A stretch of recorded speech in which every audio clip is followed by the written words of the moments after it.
नमस्कार मित्रमैत्रिणींनो. लोकांचा तळतळाट घेऊन मिळवलेले साम्राज्य फार काळ टिकत नाही. म्हणूनच जेवढं काही मिळवायचं ते प्रामाणिक कष्ट आणि अंग मेहनत करूनच. वेळ लागला तरी हरकत नाही, पण मिळवलेलं टिकवलं तर पाहिजेच, पण फेडावं मात्र लागता कामा नये. आज आसपासची परिस्थिती पाहिली तर भीती वाटते. कर्माचा हिशोब फार लवकर होतोय आजकाल. ज्याचे त्याचे संस्कार असतात मित्रांनो. कोणी फसवून, कोणी लुबाडून, तर कोणी लोकांचा तळतळाट घेऊन भरमसाठ पैसा कमवतो.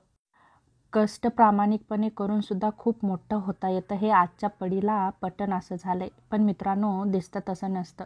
लोकांना फसवून लाडी लवाडी करून मिळवलेलं वैभव फार काळ उपभोगता येत नाही. उलट फेडावं लागतं कधी ना कधी. तुम्हाला कधी कधी वाटत असेल आपल्या लोकांनी काही कमावलं नाही, पण मित्रांनो, तुम्ही नशीबवान आहात हे लक्षात घ्या. त्यांचं कष्ट करून जगणं लाख मोलाचं आहे आपल्यासाठी.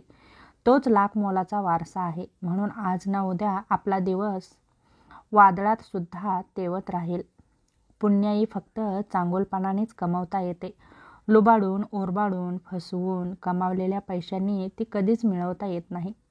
राहिला प्रश्न आपल्या प्रगतीचा, तर कष्ट, नियोजन, लोकांची आरोग्य सेवा करून, समस्यामुक्त करून आणि शेतीवर असलेल्या निष्ठेच्या जीवावर आपणही ती नक्कीच करू शकतो.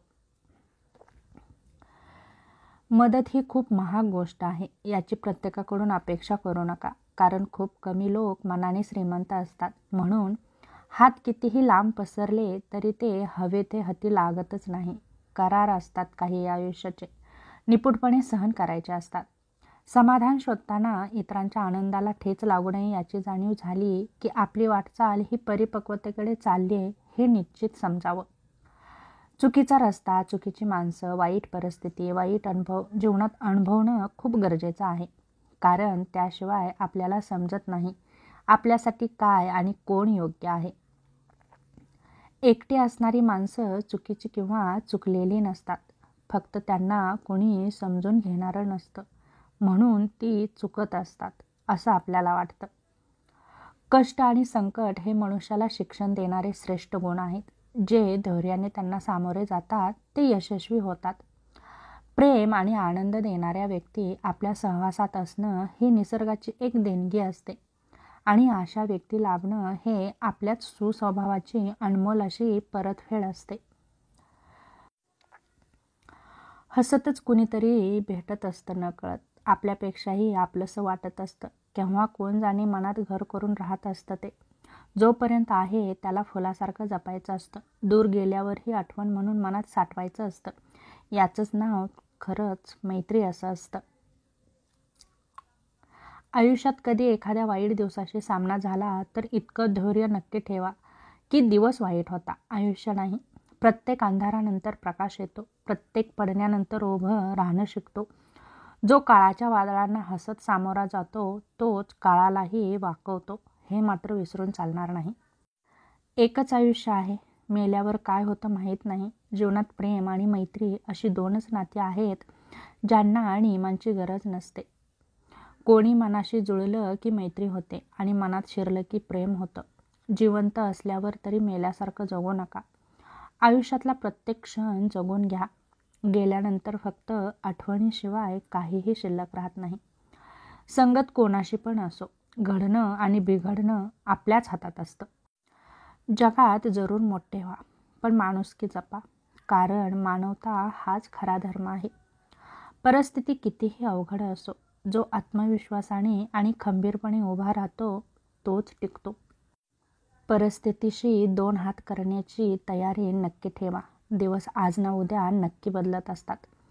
प्रत्येकाला खोटं बोलणारी माणसं गोड आणि खरं बोलणारी माणसं कडू वाटतात. कारण निसर्गाचा नियमच आहे की गोड साखर रोग निर्माण करते आणि कडुनिंब औषधाचं काम करतं. निंदा नेहमी त्याच व्यक्तीची होत असते जी नेहमी दुसऱ्यांच्या सुखदुःखात धावून जात असते. जसं गुरुशिवाय ज्ञान मिळू शकत नाही, त्याचप्रमाणे निंदकाशिवाय माणसाची प्रगतीच होऊ शकत नाही.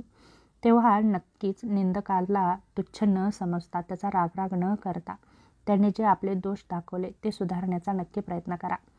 स्वतःच्या दुःखाची कितीही जाहिरात केली तरी त्याला खरेदी करणारे ह्या जगात कोणीच भेटत नाही. जगून झालेलं आयुष्य पुन्हा जगता येत नाही. काही चुकलं म्हणून टाईम प्लीज कोणाकडेही मागता येत नाही. आपल्यावर ओढवलेल्या प्रत्येक चांगल्या वाईट परिस्थितीला आपल्यालाच सामोरं जावं लागतं, हे मात्र विसरून चालणार नाही. प्रत्येक क्षणाचा आनंद घेऊन जगा, कारण गेलेली वेळ परत येत नाही आणि येणारी वेळ कशी येईल हे सांगता येत नाही. स्नेहाचा एक कटाक्ष दुःखी हृदयाला कुबेराच्या संपत्तीपेक्षा अधिक मोलाचा असतो.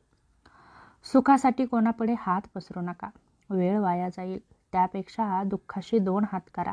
नक्कीच चांगली वेळ येईल, तेव्हा दुःखाचा गोगवा न करता ते सहन करा. जगामध्ये माणसं जोडण्यासाठी धनाची नाही तर चांगल्या मनाची गरज असते. परंतु जिथे अहंकार आहे तेथे प्रेमही नाही आणि ज्ञानही नाही.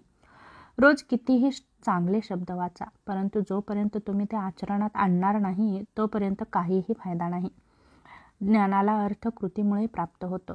कृती नाही तर ज्ञानाला अर्थ नाही. नशिबाच्या खेळात संसाराचा मेळ साधताना टाकलेलं प्रत्येक पाऊल हे आपल्या नात्याचं एक उत्तम उदाहरण देऊन जातं. परिस्थिती हाताळण्याचे कौशल्य ज्याच्याकडे असते तो जग जिंकण्याची जिद्द राखून पुढे जातो. जसं म्हणतात की सायन्स कितीही पुढं जाऊ द्या, पण तुटलेलं हृदय कोणत्याच एक्सरेमध्ये दिसत नाही आणि याची जाणीव मात्र प्रत्येकानं ठेवणं गरजेचं आहे. पदरी अपयश आलं की कोणीही फारसं संबंध ठेवत नाही. जर का यशस्वी झालात तर नसलेली नातीसुद्धा बोलती होतात. आपल्यातील चांगल्या गुणांवर सगळे गप्प राहतात, पण दुर्गुणांवर चर्चा सुरू झाली की मुकेही बोलू लागतात. तेव्हा चांगलं राहण्याचा, चांगलं वागण्याचा नक्कीच प्रयत्न करा.